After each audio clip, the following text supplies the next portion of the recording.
can I choose whatever identity I want? You know, we live in a culture, in a society that tells us again and again and again that it's completely up to us to construct our own identity. You know, be whichever one of 100 genders you want, choose whatever sexuality you want, be whoever you want, and don't let anybody else tell you that you're wrong. And that's bad? No, Andy, it's not. You just can't handle it when people are weird. But weird is awesome. Normal is boring. Let's do this.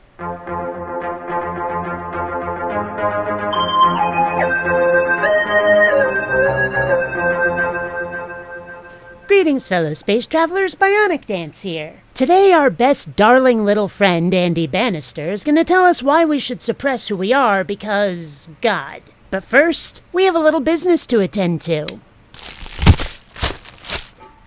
So, what is it we have here? Ah, I see what this is. Xander, sit down, please. This is a keychain in the shape of the coin slot for old video games from the 80s and such. Yeah, and it looks, for all the world, like it might just light up. Let's see here.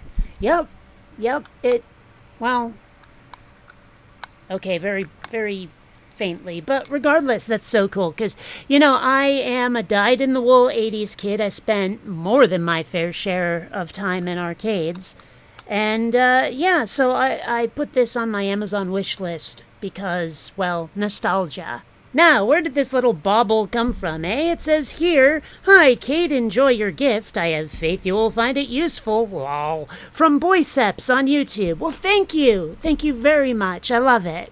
And now, on to the ponage of Andy. And we live in an age in which identity formation really is something now that everybody is engaging in and identifying as this, that, and the other. And of course, in the middle of all of that, Christians are often portrayed as being oppressive and even hate-filled because we turn around and ask some questions about this. Christians don't just ask questions, Andy. They're often quite rude, obnoxious, disrespectful. They'll send their kids to gay conversion therapy to force them to at least act straight. They'll intentionally misgender someone as some sort of defiance against a changing culture. At the heart of it all seems to be this resistance to anybody and anything that can't or won't be put into an easily labeled box that lets Christians ignore that life is complicated. It's not okay, Andy. It's people like you who've decided to not share and play nicely with the other kids that have gotten Christians this reputation. Now, to be fair, it's not all Christians, but the ones who are tolerant will often refuse to call out their less accommodating comrades, which makes them kind of complicit. You have to work pretty hard to find a Christian who is both tolerant of LGBTQ folk and who will tell the more bigoted Christians to knock it off. What could possibly be wrong with just being left alone or being entirely free to be whatever identity you want? Well, I want to suggest a couple of things.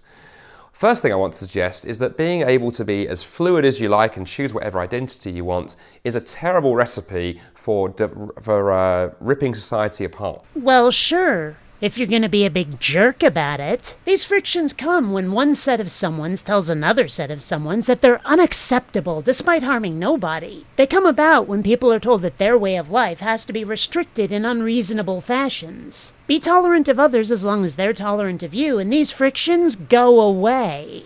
I would suggest that our culture right now consists of people just spread into different interest groups, different sub-communities, all of them shouting and yelling at each other. Just look at some of the arguments raging in our culture right now between the transgender community and the feminist community, just to give one example among many. Because when you tell people that your identity consists of some small aspect of your personality or something you can decide for yourself, the danger is, of course, you then start defining yourself over and against people who are different.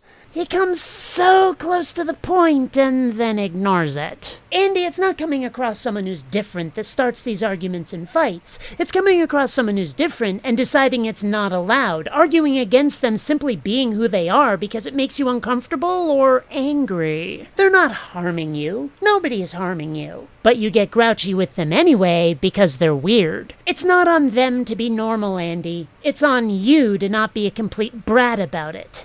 And one of the massive crises I think we have in Western society right now is finding some basis for bringing us together and giving a basis for our common humanity rather than tearing us apart. To bring us together, you say? Well, what does that mean exactly? Because if being together means being the same, no thanks. I mean, unless you're volunteering to be more like me anyway. And I stress the volunteer part. It shouldn't ever be forced. But I have a hard time picturing Andy here as a left-handed adopted multiracial lesbian atheist. Don't you? And it was interesting, I was doing a university event at a major Scottish university a few weeks ago, and during the Q&A after the event we had a couple of questions around sexuality and gender, and afterwards this young student came up and spoke to myself and my colleague who were presenting, and didn't have any kind of religious faith as far as I know, and she said it's so refreshing to hear people actually beginning to talk honestly about some of these issues in our society, because everything is so divisive now on campus. She said, I love the fact that as Christians you weren't hate-filled, you weren't negative, but also you were trying to stop us all fracturing into these tiny little subgroups and warring with each other. But what if us coming together means not being who we actually are, Andy? We've fractured into tiny subgroups because people in the larger groups told others that it was their way or the highway, and we chose the highway. That's the legacy of telling people that some races are lesser, some sexes are lesser, some sexualities are unacceptable, some beliefs are evil. We fractured because people like you, Andy, told us that we weren't allowed at the table. And so I think people are desperate looking for some answers about how to pull people together rather than rip them apart. That's the first problem, I think, with some of what we're hearing on identity in our culture today. But there's a second problem. If you think that it's your job to construct your own identity through your own sheer hard work, through your own self-determination, through your social media profile or the others you identify with, if all the effort comes down to you, then that's a huge amount of work. That is a terrific pressure if you take onto your own shoulders the job of constructing your own identity and constructing an identity strong enough to carry you through of all the turbulences in life. I don't know where Andy is getting this bizarre notion that people are constructing identities, like we're doing some DIY on our personalities, like our psyche was bought at IKEA and we're putting it together. I suppose you could call that IDKEA. Talk to just about anybody and they'll tell you that they're finding their identity, learning who they are deep inside. I mean, do you think I chose to be a lesbian, Andy? Like I picked from a drop-down menu of sexualities and said, yep, that's the one for me. Don't be silly. I just liked it the same way I prefer vanilla to chocolate. It struck a chord in me. I discovered it about myself. It's not a burden of construction, Andy. It's a journey of discovery. And I think that it is no accident that right now we're seeing mental health crises, we're seeing a growth in suicide and self-harm among young adults because of the pressures that society is putting onto them. Well, here's a wacky notion. Maybe society should knock it off. And what I find interesting is that Andy doesn't mention who is doing the self-harm, which demographic is committing suicide. You can do a study if you like, but I'm pretty sure it's not the Christians. I'd take those odds to Vegas. Andy is basically blaming people in pain for their own pain, not the people who would mistreat them for being a bit quirky and out of the norm. By contrast, the Christian faith offers something radically different. Jesus didn't say, hey, just choose your own identity and go and work really, really hard, and hey, I hope that works out for you. But Jesus looks at us and says, I am offering you a whole new identity. The radical claim of the Bible is that if you put your trust and your hope and your faith in Jesus, he doesn't just deal with the mess and brokenness in our lives that often causes all kinds of issues around identity, but actually he offers us a whole new identity. Okay, hands up if you think that sounds absolutely awful. I don't want an identity given to me by someone else. I don't want to play a part, play a role, conform to someone else's idea of who I should be, while inside I'm screaming to be let out of the box into which I've been put. And if you can't understand that, Andy, maybe that's one of the reasons we're so divided. Because the only way you can think of to bring us together is to make us wear masks over the rough edges that you so want to smooth in order to make yourself feel comfortable. And one of the most wonderful promises of the New Testament is that when you put your faith in Christ, you become adopted into God's family. You become someone who is in Christ, to use the New Testament language. And the New Testament goes further and says you are now a new creation. The old is gone, the new has come. And now what? You're a good little Jesus drone? What if I told you that it's sick and wrong to be that, told you that you need to be dragged, kicking and screaming, to a conversion camp to strip you of your Christianity? Would you appreciate that, Andy? Now, try having a little empathy for the people who don't want to be Christians. I've looked at your religion and found it...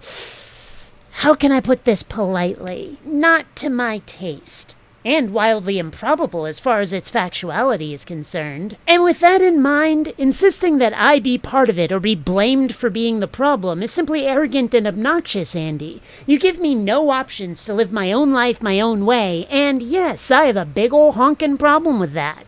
And for me, one of the most rewarding and enriching things about following Jesus is I don't need to scrabble around and strive hard to construct my identity. Jesus has given me an identity, a rock solid identity that in my 25 or more years of following Christ has sustained me through all kinds of ups and downs. Newsflash, Andy, a lot of people have been through ups and downs and come out the other side more or less intact, and we didn't need Jesus to do it. Followers of my channel will know the 8 or so years I dealt with seizures and the brain surgery to correct them. I'd say that was a pretty steep sine wave of up and down right there, but here I am today, seizure-free for more than a year.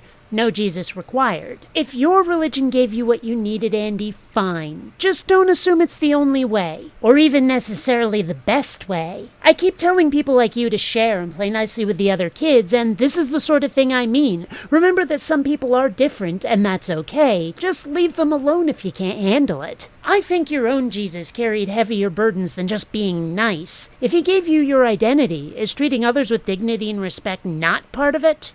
Until next time, fellow space travelers, this is BionicDance saying don't run on automatic. Instead, please think.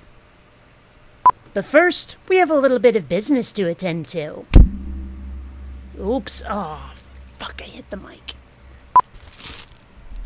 Oh, God. Sander, because the only way you can think to bring us together is to make us wear masks over the rough edges you so want to smooth in order to make you feel more